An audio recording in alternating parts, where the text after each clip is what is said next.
Think about the first 10 minutes of your morning. You wake up, you swing your legs out of bed, and there it is. The stiffness in your knees, the back that needs a minute, the joints that feel like they need to be talked into working. For a lot of people over 60, that's just how a morning starts now, and it quietly sets the tone for the whole day. But here's what most people never realize. That old feeling in the morning isn't only about age. A huge part of it is about what your body did and didn't do in the first few minutes after waking. And that means it's something you can change. In the next 15 minutes, I'm going to give you a 5-movement morning routine that takes under 10 minutes, needs no gym, no equipment beyond a wall and a towel, and targets the exact systems that make a body feel old. Stiff joints, shaky balance, weak push-off, and fading strength. Do it, and mornings start to feel looser, steadier, and stronger. The difference people describe as feeling years younger. Now let me be honest with you, because this channel doesn't do hype. No routine turns back your birth certificate. 10 years younger isn't a literal promise. It's how your body starts to feel when the stiffness lifts and the steadiness returns. And every one of these 5 movements is backed by real, published research, including some from countries that study healthy aging most closely. I'll show you exactly where each one comes from. 2 of these you can do before you even had your coffee, and the 5th one takes 2 minutes and trains something a study of nearly 140,000 people linked to how long we live. Stay to the end for that. Before we start, tell me in the comments where you're watching from and how your knees feel first thing in the morning. I read every one. Let's begin. Movement 1. Loosen the joints. We start with the stiffness because it's the first thing you feel and the easiest thing to fix. Here's what's actually happening. While you sleep, your joints spend 7 or 8 hours barely moving. The natural lubricant inside them, a fluid called synovial fluid, gets thick and sluggish overnight. There's the morning stiffness in your knees, your back, your shoulders. It's not damage, it's a hinge that hasn't been oiled yet today. And the fix is gentle, rhythmic, full-range movement. First thing before anything else. There's actually a wonderful real-world example of this. In Japan, there's a national exercise broadcast called Radio Taiso, a short routine of gentle stretches that's played on the radio every morning and has been since 1928. Millions of people, including many in their 80s, do it daily. It's not a workout, no sweating, no strain, just about 3 minutes of flowing, easy movement. And Japanese researchers studying older adults have found that regular practice is associated with better everyday fitness. Walking ability, flexibility, staying independent. It's a whole country's morning habit, and the principle behind it is exactly what your stiff joints need. You don't need the broadcast. Here's your version, right at the kitchen counter. 30 seconds of slow arm circles. 30 seconds reaching overhead and gently leaning side to side. 30 seconds of easy trunk twists with soft knees. 30 seconds of knee lifts, holding the counter. 30 seconds of shoulder rolls, and 30 seconds of slow ankle circles each side. 3 minutes, and you've circulated that joint fluid, woken up your spine, hips, shoulders, and ankles, and taken the rusty out of the morning. Do it before your coffee while the kettle boils. This is how you stop giving away your mobility one stiff morning at a time. Movement 2. Find your balance. Now to something that looks like nothing, but may be one of the most important things you do all day. Standing on one leg. Let me show you why it matters with a quick test. Right now, with a hand near the counter for safety, lift one foot a couple of inches off the floor and see how long you can hold it. However you did, here's why that number counts. A study published in the British Journal of Sports Medicine in 2022 followed adults aged 51 to 75 for about 7 years. Those who couldn't hold a 10-second one-leg stand had an 84% higher risk of dying from any cause during the study, even after accounting for age, weight, and health conditions. Balance is that revealing window into how you're aging. The good news? It trains back fast. Japanese orthopedic researchers built an entire fall prevention method around one-leg standing. They call it the dynamic flamingo, and there's a bonus in it. When you balance on one leg, the top of your thigh bone carries nearly 3 times the load it does on 2 feet, which is exactly the kind of signal that tells bone to stay strong. Here's how. Stand at the counter, fingertips resting on it. Lift one foot an inch or two. Fix your eyes on a spot ahead. Breathe and hold. Up to 30 seconds, then switch.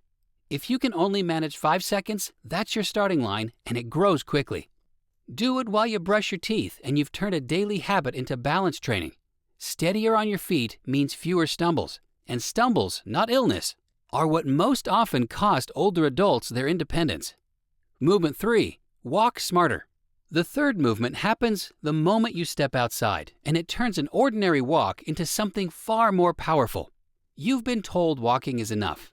It's good, much better than sitting, but there's a smarter way, and it comes from real research. At Shinshu University in Matsumoto, Japan, physiologist Hiroshi Noze and his colleagues tested a method they call interval walking.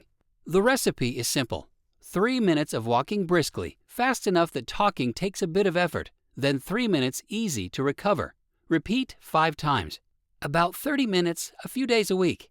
In their landmark study of around 250 middle-aged and older adults, published in the Mayo Clinic Proceedings, the interval walkers improved their thigh strength by roughly 13 to 17% and boosted their fitness significantly, while steady walkers doing the same total time improved far less. Same minutes, much bigger result. Why? Because your body adapts to steady walking within a few minutes, and then the gains flatten. Those brisk 3-minute bursts push just past comfortable, the signal that rebuilds leg strength and heart capacity, and the easy 3 minutes let you recover to do it again. Here's how to start your next walk. Pick a landmark. Walk briskly toward it for about 3 minutes. Able to talk, but not to sing comfortably. Then ease off for 3. Beginners, start with 2 or 3 cycles and build to 5. You don't need more time. You need a smarter shape to the walk you already take. Movement 4. Get up from the floor. The fourth movement is a question disguised as an exercise. How easily can you get down to the floor and back up again? It sounds trivial. It isn't. A team of researchers in Brazil, led by Dr. Claudio Gil Araújo, created what they call the sitting rising test. Sit down to the floor and stand back up using as little support as possible.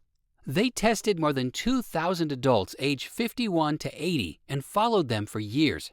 Published in the European Journal of Preventive Cardiology, those who needed the most support to get up and down had roughly 5 to 6 times the risk of dying over the follow-up compared to those who did it easily.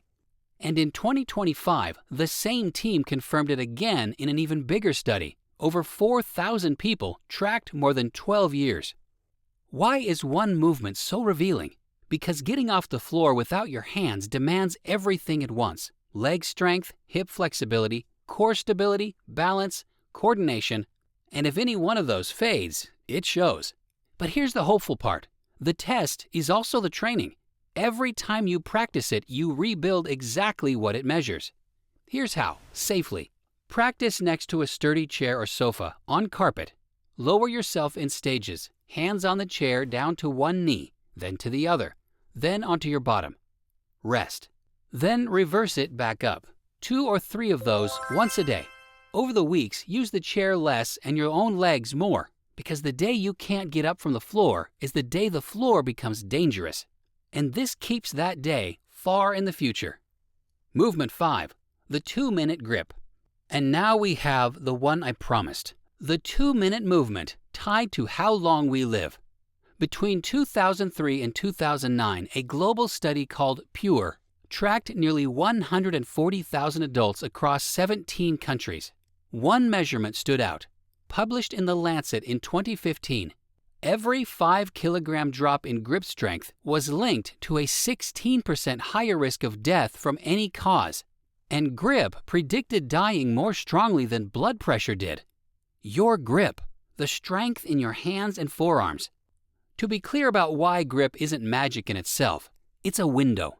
It reflects your whole body muscle and how well your nervous system drives it, which is why it tracks so closely with health and independence.